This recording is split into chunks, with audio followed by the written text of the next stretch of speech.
नाम है, कोई एज है, कोई एजुकेशनल बैकग्राउंड है, कोई इनका ग्रेड है, सबके अंदर सेम है। ये सिमिलैरिटी आ गई, ये सिमिलैरिटी आपके ऑब्जेक्ट की कीमत है। जहां पर सिमिलैरिटी नहीं है इन दैट केस भी हम ऑब्जेक्ट बना सकते हैं, बट वो डायनामिक ऑब्जेक्ट होता है, अनस्ट्रक्चर्ड ऑब्जेक्ट होता है। इस केस में हम कोशिश ये करते हैं कि हम एरे है, अगर तो सिंगल वैल्यू है, अगर स्टिल डबल वैल्यू है तो हम ऑब्जेक्ट करेंगे। एग्जाम्पल, अगर तो फॉर एग्जाम्पल कोई हमारे पास कोई एक गाड़ी है, सही, अगर मैं एक गाड़ियों का बना रहा हूँ ऑब्जेक्ट। अब वैसे तो गाड़ियों के अंदर बहुत सारी चीजें कॉमन है, जैसे उसका कलर, उसका मॉडल, उसके अंदर कितने दरवाजे हैं, उसमें कितने सीसी इंजन है, सस्पेंशन, इनकी जो थ्रूपुट है, वो सारा कुछ। लेकिन अगर तो मैं किसी चीज को थोड़ा सा चेंज करूं, गाड़ियों के फीचर्स पर आता हूं और मैं गाड़ियों के अंदर एक ऑब्जेक्ट बनाऊं इस तरह से, नहीं मैनुअल रखेंगे, एक बनाऊं मैं कार, जैसे मैंने फॉर एग्जाम्पल, मुझे कोई बताओ जरा गाड़ी का नाम, सिटी लगाता हूँ 2021, सही है, और 2 दिन ही आया ना, इसके अंदर आएगा फीचर्स, सही, या मैं सिर्फ सिटी लगाता हूँ, ठीक है। और यहाँ पर मैं क्या काम करता हूँ, मैं आता हूँ सिटी को मैं देता हूँ मॉडल नहीं बल्कि इसका वेरिएंट, सिटी का वेरिएंट क्या है 2011।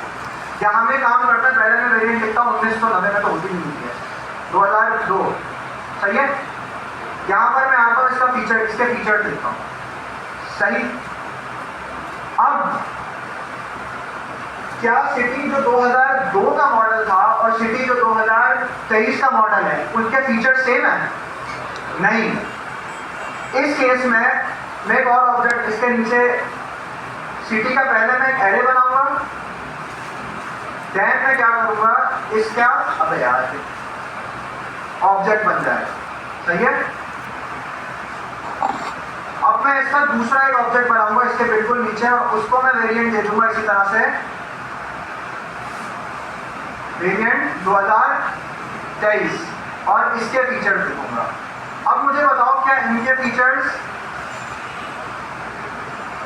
एरेज में होने चाहिए या ऑब्जेक्ट में होने चाहिए? कैसे होंगे? मैं एक एग्जांपल देता हूं, जैसे सिटी 2023 के अंदर हमारे पास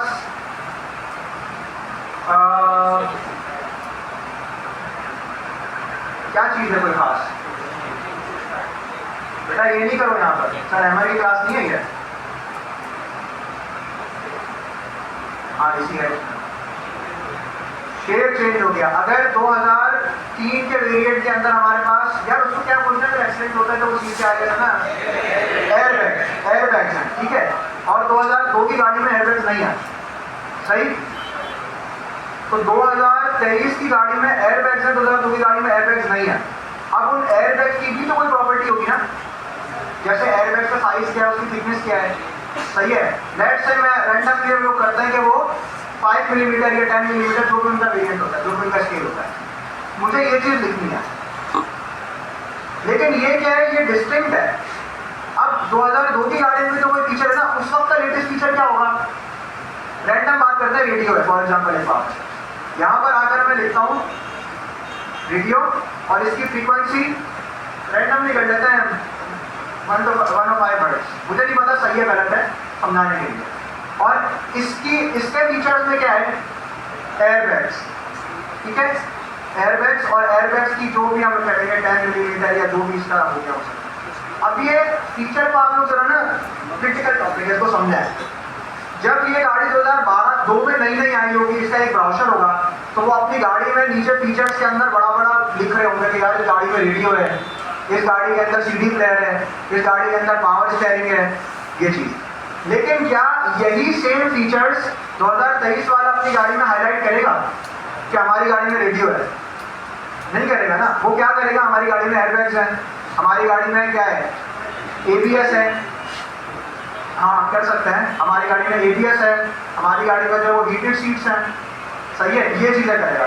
ये चीजें क्या है, डिस्टिंक्ट है फीचर्स। लेकिन अब इन केस के अगर मुझे, मेरे पास सिर्फ यही हमें करना होता कि इसमें रेडियो है, इसमें एयरबैग्स है, ये सारा कुछ है, तो मैं एरे बना देता।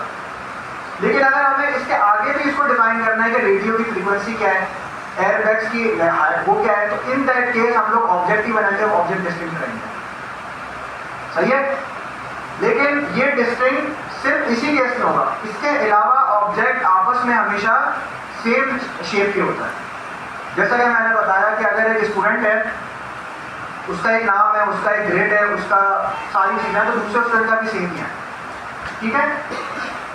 अब हम आते हैं इसी एग्जाम्पल को थोड़ा फर्दर लेके चलते हैं। और एग्जाम्पल में आता हूँ यहाँ पर स्टूडेंट, सही, और स्टूडेंट 103 के मैं एक ऑब्जेक्ट बनाता हूँ। यहाँ पर आता हूँ, मैं लिखता हूँ नेम स्टूडेंट 103 का क्या है, मोहम्मद हुसैन,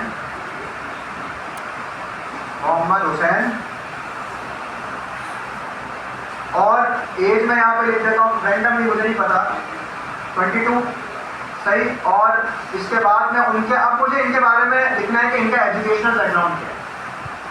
मैं क्या यूज़ करूँगा, ऑब्जेक्ट यूज़ करूँगा, एरे यूज़ करूँगा, या डायरेक्ट करूँगा? किस केस में ऑब्जेक्ट यूज़ करूँगा, मतलब मुझे थोड़ा समझाओ अपने ऑब्जेक्ट क्यों का है। हाँ, तो अगर एक से ज़्यादा ऑब्जेक्ट है तो एरेज ऑफ ऑब्जेक्ट, जैसे आपकी एजुकेशन क्या है, MBBS चल रहा है माशाल्लाह इनका, तो इस आपका जो आपकी प्राइमरी एजुकेशन होती है लाइक मैट्रिकुलेशन, इंटरमीडिएट, और अब बैचलर्स कहते हैं आपको, क्या होता है आप लोग बैचलर्स ही है ना, MBBS ये होता है।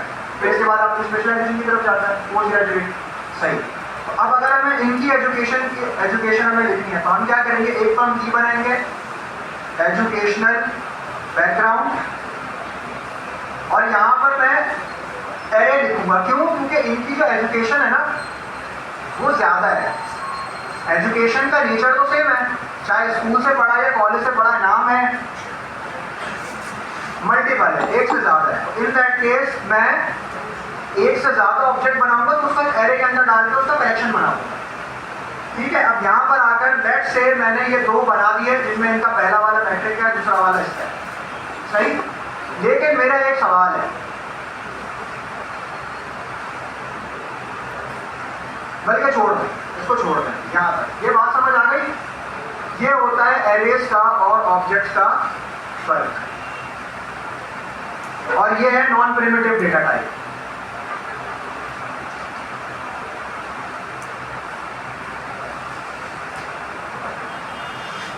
इतना कुछ छोड़ कर लीजिए हमने। एक्सेसिंग एलिमेंट हमने देख लिया, आता है वैसे भी आप लोगों को। ओवरराइडिंग एलिमेंट भी हमने देख लिया था। बिल्ट इन लेंथ, अच्छा डॉट लेंथ की प्रॉपर्टी का पता है एरे डॉट लेंथ की प्रॉपर्टी हमें वो कितने एलिमेंट है उसके अंदर उसकी लेंथ हमें बता देता है, सही। हाँ, क्या स्लाइस, स्लाइस, अच्छा स्लाइस और स्लाइस सुनने में एक जैसे है लेकिन दो एरे के अलग अलग मैटर, सही। अब ये क्या होता है, गूगल करता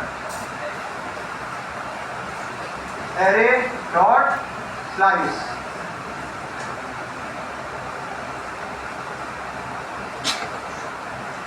सबसे पहले क्या बता रहे हैं, शैलो कॉपी। शैलो कॉपी क्या होती है? जी जी बिल्कुल,